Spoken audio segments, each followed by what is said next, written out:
বিগত 16 বছরে প্রায় 100টার উপরে বিদ্যুৎ কেন্দ্র চুক্তি হয়েছে, যেটা ভারতের সাথে আদানি পর্যন্ত।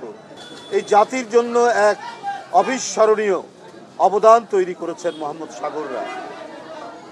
তাদের স্মৃতি অমলিন, তাদের অবদান এই জাতির চিরদিন স্মরণ রাখবে।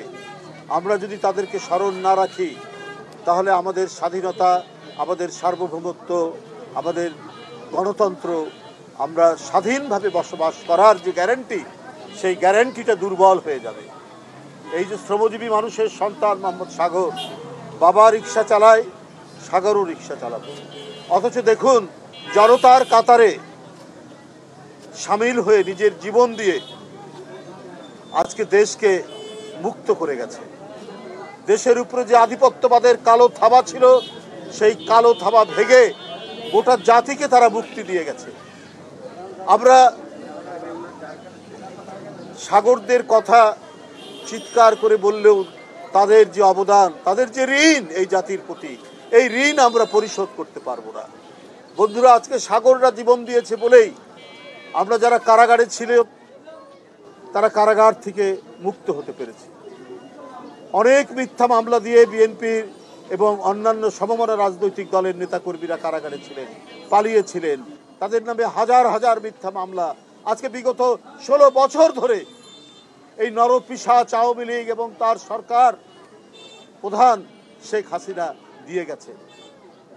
গোটা জাতির মধ্যে এমন একটি কারাগার তিনি রচনা করেছিলেন, কেউ যেন শেখ হাসিনার অন্যায়, অবিচার, লুটপাট, খুন, জখম এবং গুমের বিরুদ্ধে টু শব্দ করতে না পারে। সেই রকম বিষাক্ত বিভীষিকার মধ্যে থেকে গোটা জাতিকে মুক্ত করেছে মোহাম্মদ সাগররা।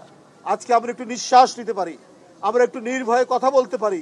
এই যে রাস্তার ধারে দাঁড়িয়ে কথা বলছি, এইটা আজ থেকে 2.5 মাস 3 মাস আগে কারো সম্ভব ছিল না। কারণ সামনে, পিছনে, সাইডে যে কোনো জায়গায় গোয়েন্দা পুলিশ ওতপ্রোত থাকতো। আজকে আমরা আশুলিয়ায় দেখছি গার্মেন্টস শ্রমিকদের অবস্থান।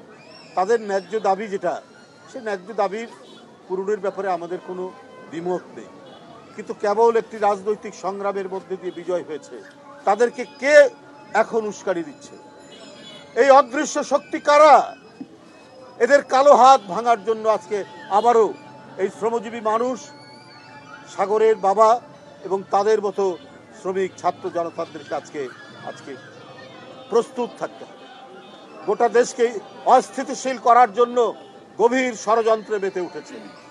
এখন তো আমরা আলাপ আলোচনার মধ্যে দিয়ে অনেক সমস্যার আমরা নিরসন করব, কিন্তু এখন আবার রাস্তায় ব্যারিকেড এবং দেশটাকে নানা দুর্যোগের মধ্যে ঠেলে দেওয়ার পায়তারা করছেন যারা, তাদেরকে আপনারা সবাই চেনেন, আমরা সবাই চিনি। তাদের কাছে আছে অনেক কালো টাকা। এই কালো টাকা ছড়িয়ে তারা এক ধরনের অস্থিতিশীলতা তৈরি করছে এবং আরও করতে পারে। এই জন্য সবাইকে আজকে সতর্ক থাকতে হবে। কারণ এদের এত টাকা, আপনারা জানেন, বিগত 16 বছরে প্রায় 100টার উপরে বিদ্যুৎ কেন্দ্র চুক্তি হয়েছে, যেটা ভারতের সাথে আদানি পর্যন্ত।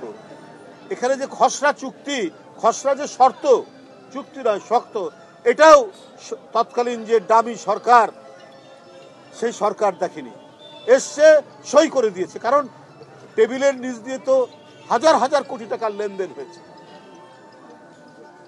একটা দেশের সাথে আরেকটা দেশের কোনো একটি প্রজেক্টে চুক্তি হবে, তো চুক্তির খসড়া শর্তগুলো কি আপনি প্রধানমন্ত্রী, আপনার সরকার যে বিদ্যুৎ মন্ত্রী দেখবে না?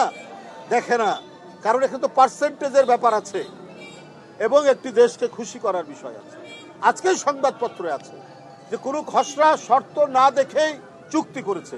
তো ওই টাকা, ওই কালো টাকাগুলো তো ওদের কাছে আছে, ওরা তো এখনো ঘাপটি বেড়ে আছে এবং তারা নানা জায়গায় এই টাকা খরচ করে পরাজিত শক্তি, গণতন্ত্র বিরোধী শক্তি এবং স্বাধীনতা বিরোধী শক্তিকে তারা মদদ দেওয়ার চেষ্টা করছে বা নানা ধরনের উস্কানি দেওয়ার চেষ্টা করছে।